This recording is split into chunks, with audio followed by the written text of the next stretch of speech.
Viva, sejam muito bem-vindos. Hoje o convidado do TDM Entrevista é advogado especializado na área do jogo, é sócio-gerente do escritório MDME aqui em Macau e há poucos meses chegou à presidência da Lex Mundi Global Solution, a maior rede global de escritórios de advogados com serviços na área do jogo, uma rede que abrange 25 jurisdições em todo o mundo e presta serviços legais a empresas e também a governos. Já foi distinguido no ranking da prestigiada Chambers and Partners e também pela International Financial Law Review como um dos advogados de topo na área do direito do jogo. O convidado de hoje do TDM Entrevista é Rui Proença. Muito obrigado por estar connosco. Muito obrigado eu e obrigadíssimo pelo convite. Muito obrigado. Boa noite. A crise do coronavírus está ainda a ser uma dor de cabeça para Macau, também naturalmente para o jogo em Macau. Pela primeira vez os casinos estiveram fechados durante 2 semanas, vários ainda de resto não reabriram. Este período está a ser também um período difícil para os advogados que trabalham na área do jogo. Houve um aumento significativo de pedidos de pareceres jurídicos nesta altura? Isto é um momento que é um momento complexo para todos os setores da economia. Nós, enquanto advogados e prestadores de serviços, não somos imunes às situações de crise e, sobretudo, uma crise com a dimensão da que temos hoje. No nosso caso em particular, nós somos um escritório com alguma dimensão para o mercado local, o que nos permite termos diferentes áreas do direito e áreas com um nível de especialização que, nestas alturas, servem para, no fundo, compensar a quebra de umas, compensará do ponto de vista do serviço nos outros lados. Evidentemente que é uma situação que é complexa, nos obrigou, do ponto de vista operacional, a tomar uma série de medidas, como aliás todas as empresas, para que os nossos advogados trabalhassem remotamente, para que pudéssemos, no fundo, garantir 2 prioridades que para nós eram absolutas. A primeira, a segurança e a saúde dos nossos trabalhadores, e a segunda é continuar a prestar um serviço de excelência aos nossos clientes, apesar das circunstâncias. Mas que tipo de questões é que têm sido levantadas por parte dos vossos clientes? Que tipo de pareceres é que têm sido pedidos? Em específico, nesta altura, são os pedidos que nos têm sido dirigidos relacionados com esta situação de crise são maioritariamente em 2 áreas. Uma é na área do direito laboral e a outra na área do direito das obrigações. São problemas que são complexos e, quando eu digo complexos, não é apenas do ponto de vista jurídico e da interpretação da lei e dos contratos. É também complexo do ponto de vista da gestão das relações, relação empregador-trabalhador, relação senhorio-arrendatário e, portanto, no fundo é nessas áreas que temos tido mais procura. Sim ou não, o empregador pode impor determinadas medidas ao trabalhador, sim ou não, esta circunstância representa uma alteração das circunstâncias em que determinados contratos foram celebrados, representa casos de força maior ou de impossibilidade de cumprimento de obrigações ou abrigo de contratos. No início desta crise, o Governo levou as operadoras a prometer cumprir algumas dimensões de responsabilidade social neste contexto, também a não exigir férias não remuneradas, pagar a respectiva remuneração, mas segundo muitos trabalhadores da área do jogo, nomeadamente a Associação Novo Macau para os Direitos dos Trabalhadores do Jogo, dizem que existem vários casos de imposição de licenças sem vencimento, inclusivamente uma operadora que estará mesmo a tentar obrigar os trabalhadores a gozar férias do próximo ano, já nesta altura. Isto são casos que estão a acontecer ou não? Eu não tenho conhecimento de nenhum caso em concreto nessa natureza e portanto, não posso comentar em particular esta ou aquela operadora. Eu acho não comentando então estes casos em concreto, mas em tese, são ilegalidades ou não? Depende. Eu acho que nós temos que olhar para aquilo que foram as recomendações ou pedidos e os compromissos assumidos de uma forma voluntária pelas operadoras perante o Governo e perante os seus trabalhadores e para outros casos diferentes em que estamos perante o incumprimento de contratos ou da lei. Agora, numa situação extrema como é aquela em que nos encontramos, evidentemente que as interpretações serão mais latas, mais difíceis. Estamos perante casos em que o direito, no fundo, é levado, aquilo que existe, a lei que existe, é levado a extremos e, portanto, temos que analisar caso a caso para perceber sim ou não onde é que calha a justiça. E aqui, para além de todas as questões que referiu e todas as questões legais, também existe uma questão de compromisso, de responsabilidade social que foi assumido perante o Governo, com vontade ou sem ela, mas foi assumido e, portanto, também há aí um fator adicional que terá de levar também as operadoras a cumprir estas promessas que foram feitas.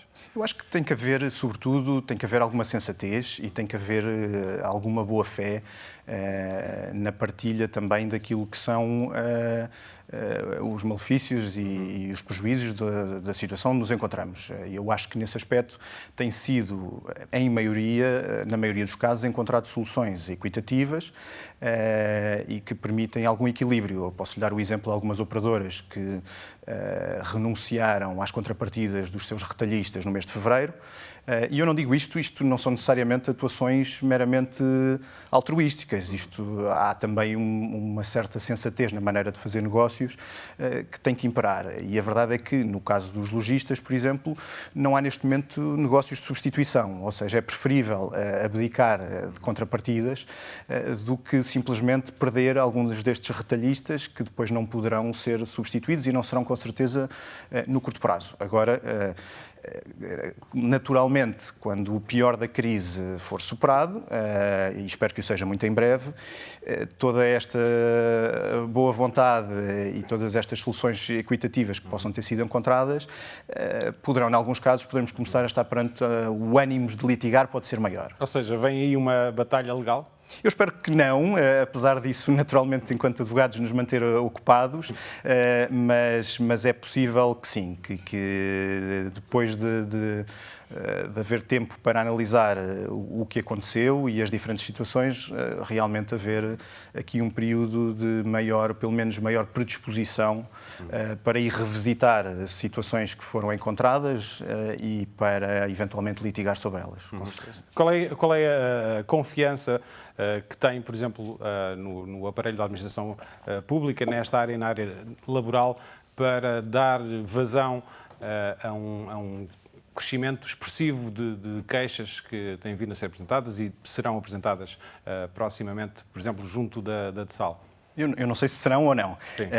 Eu acho que o que temos assistido até agora toda esta situação revelou várias coisas. Uma delas, a fragilidade da nossa economia. Isso não é nenhuma surpresa, já foi discutido muitas vezes no passado, mas neste momento está exposta.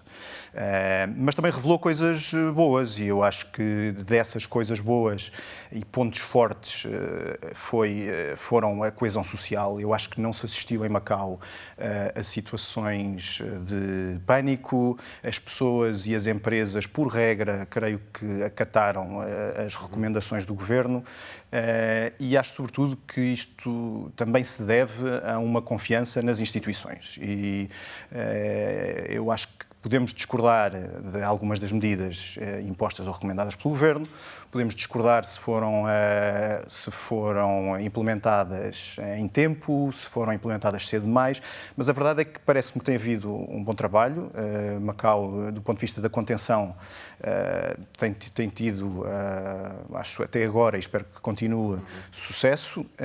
Tem tido sucesso também na forma como progressivamente os serviços têm sido repostos, a normalidade tem sido, com um tempo, retomada e, portanto, nada indica, diria, que estaremos perante uma situação em que as instituições não serão capazes, pelo contrário, de dar conta desta situação. Acho que se o fizeram até agora, no futuro, mesmo que exista... uma situação excepcional. Não, claro que sim, é uma situação excepcional a todos os níveis e que, aliás, obrigou a medidas excepcionais e que vai pôr à prova instituições e mecanismos jurídicos, mas eu acho que nenhum deles não será capaz de dar resposta. Quando esta situação, em termos de saúde pública, estiver serenada, mesmo resolvida, e isso ninguém sabe dizer nesta altura quando é que vai acontecer.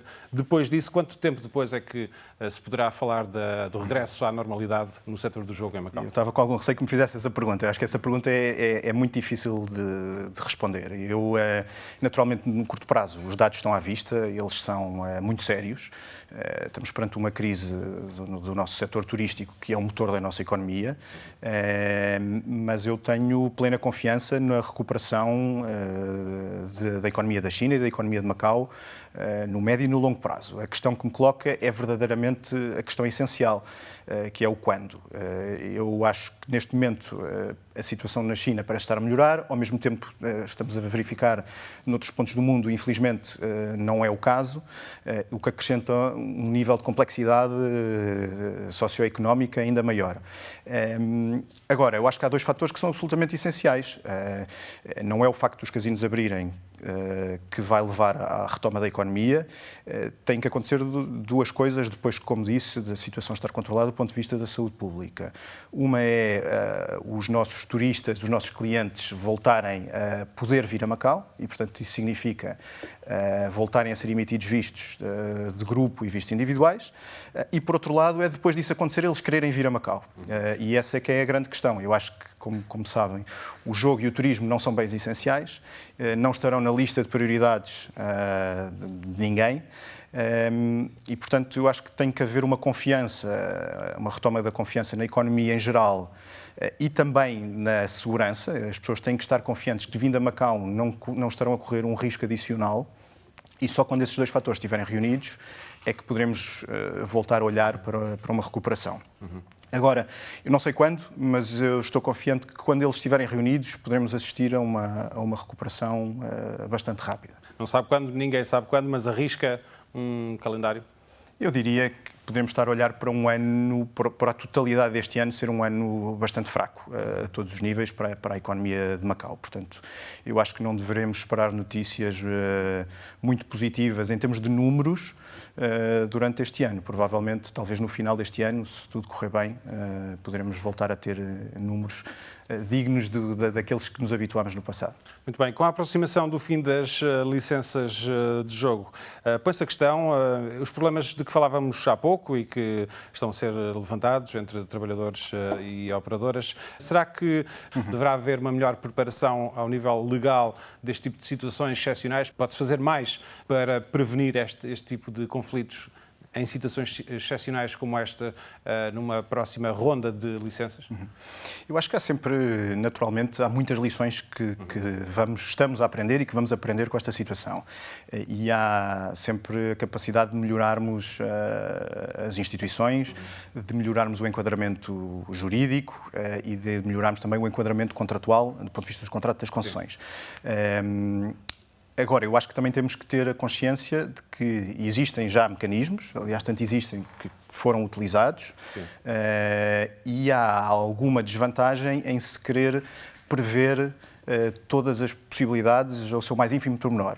A vida tem o condão de superar sempre a nossa capacidade de imaginar e também a capacidade de legislar sobre ela. E, portanto, mecanismos, sim, mas eu diria que há vantagem em haver alguma discricionariedade do ponto de vista do regulador e do ponto de vista do governo enquanto parte contratante nos contratos, para poder fazer face a estas situações. Portanto, a previsão muito detalhística, pormenorizada, Sim, por exemplo, poderá não ser uma vantagem. Um aspecto, um exemplo de alguma coisa que pudesse estar nos contratos que ajudasse a resolver este tipo de problemas que não está e poderá vir a estar numa próxima concessão, num próximo enquadramento. Algum exemplo que nos possa dar? Eu acho que é importante haver fóruns de solucionar estas questões nesta relação tripartida, operador, trabalhador, governo. Naturalmente que temos a DESAL, como disse, ela acoda a todos os trabalhadores e não apenas aos das concessionárias. Poderá haver mecanismos de resolução de litígios e de mediação que possam levar conflitos desta natureza para fora da esfera da DESAL e, portanto, com o propósito de os resolver mais rapidamente e de uma forma equitativa. Acha que esse fórum, digamos assim, É desejável também em condições normais e não só nestas situações excepcionais de uma crise como foi esta que nos assolou agora? Eu acho que fóruns para resolução de litígios são aconselháveis em quaisquer circunstâncias e, aliás, tem sido uma tónica, não só em Macau, mas em muitas outras jurisdições.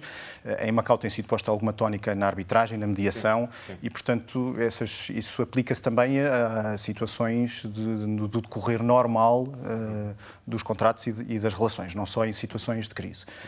Onde eu acho que também que nós podemos refletir enquanto jurisdição, enquanto mercado, é o que é que podemos fazer para prevenir esta situação do ponto de vista económico, para que não tenhamos que, ou pelo menos seja minimizado o impacto que isto tem nas operadoras, nos cofres do governo e, no fim do dia, na vida e nos bolsos das pessoas. Apesar que é o mais de tudo, importante. os cofres do governo estão acautelados. Sim, eu acho que essa é das boas notícias que temos. O governo tem tido um excedente orçamental durante vários anos.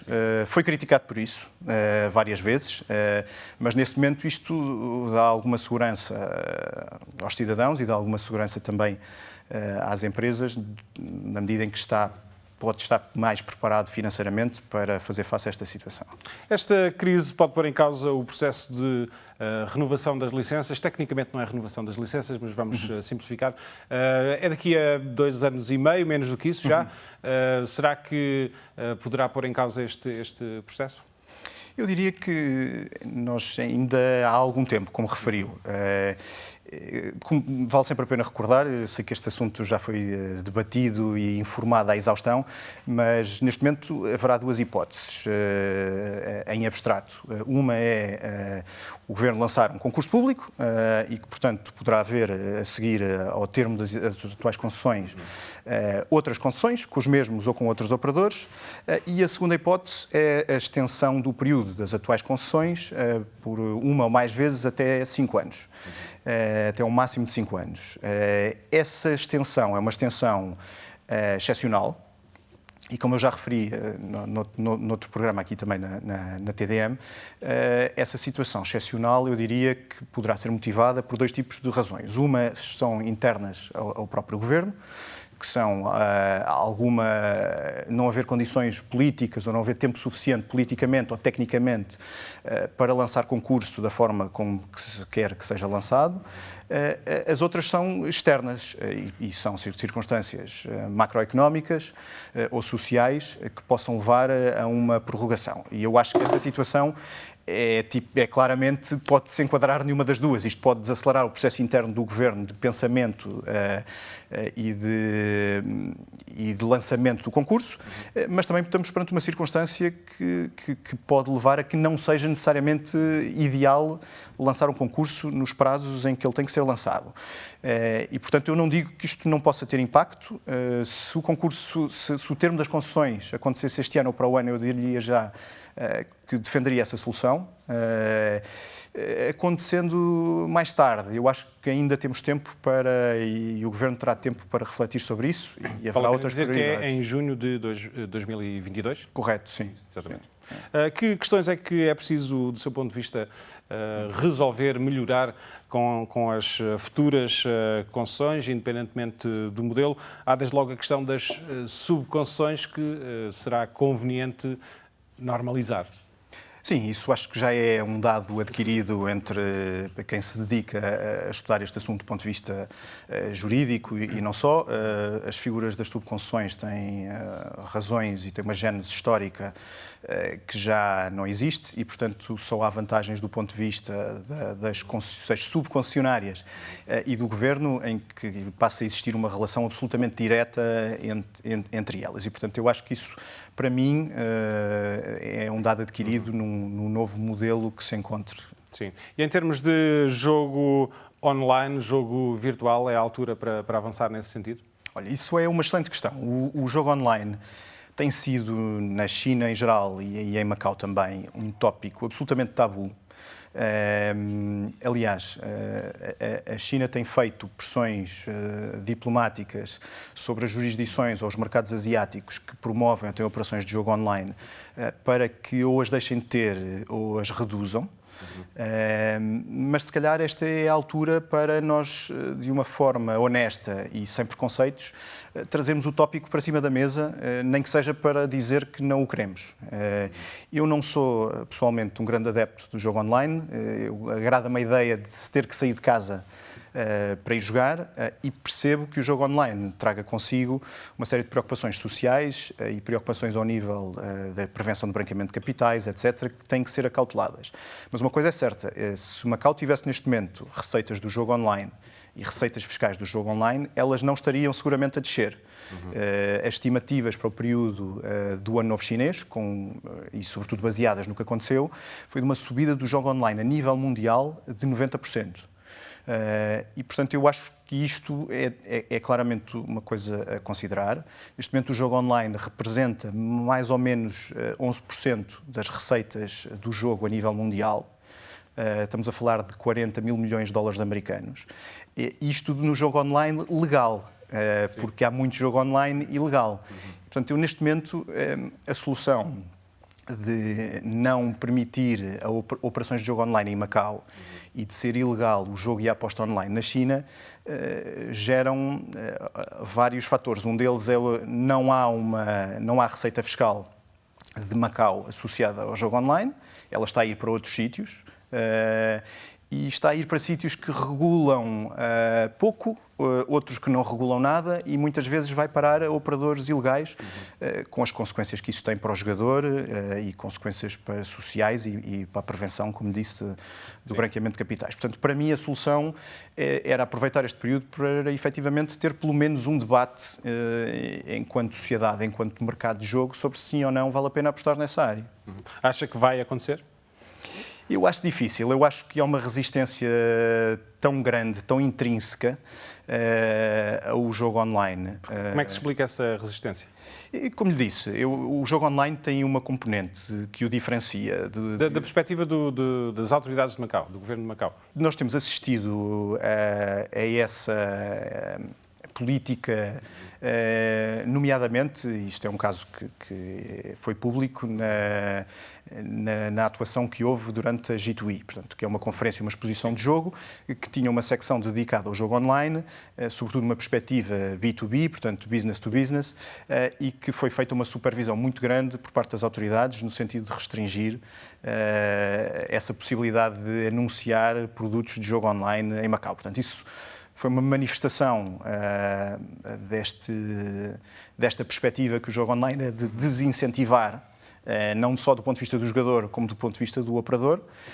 Mas a verdade, como lhe disse, eu também não sou grande adepto, mas a realidade acho que está a superar a forma que eu penso do ponto de vista pessoal e que acho que muitas pessoas também pensam.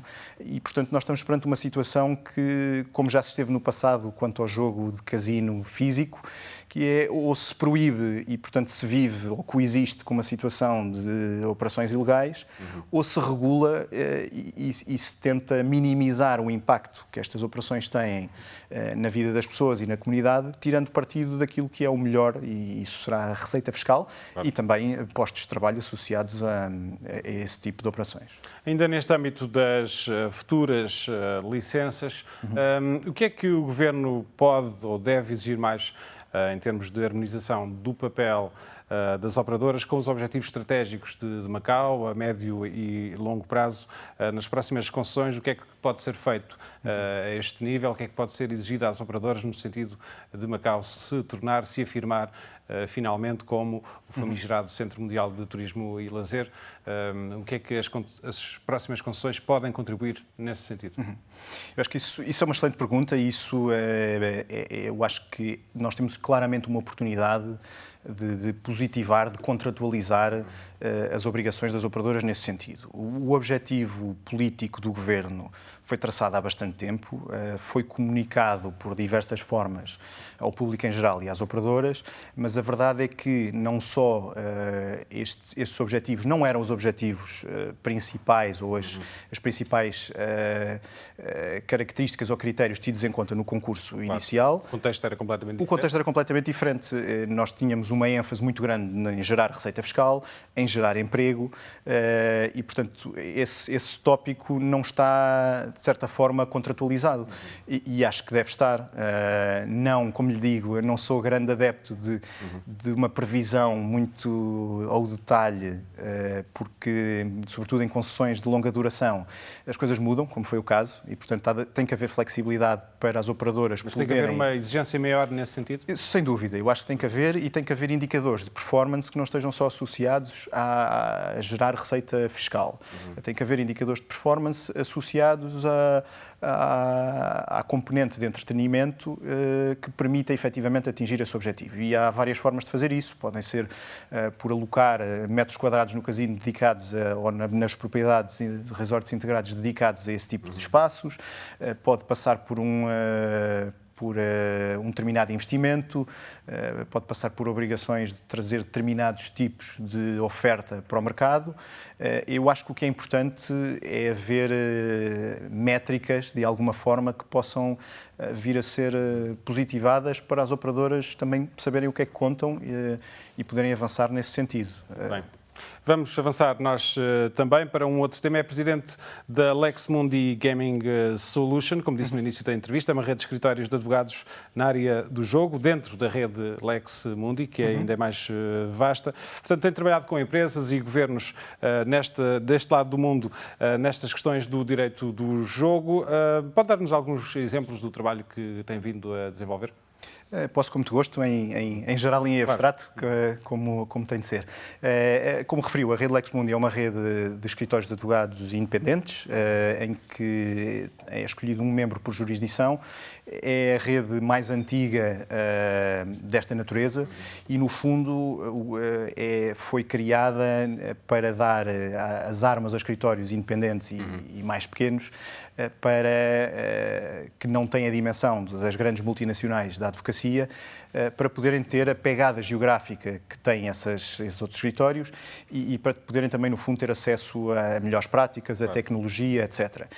Quando nós tivemos o benefício de ser escolhidos nós, MDME, obrigado, para integrar a rede em 2014, creio, começámos imediatamente a pensar como é que nós próprios podemos aportar valor à rede. E, no fundo, isso foi conseguido com aportarmos aquela que é uma das nossos setores de especialização e aportarmos esse conhecimento por outros lados, no fundo, formalizando uma rede com escritórios de qualidade de uma coisa que nós já fazíamos, que era assessorar os nossos clientes na sua expansão para outros mercados, sobretudo na Ásia. Ou seja, criaram uma rede dentro de uma rede que já existia?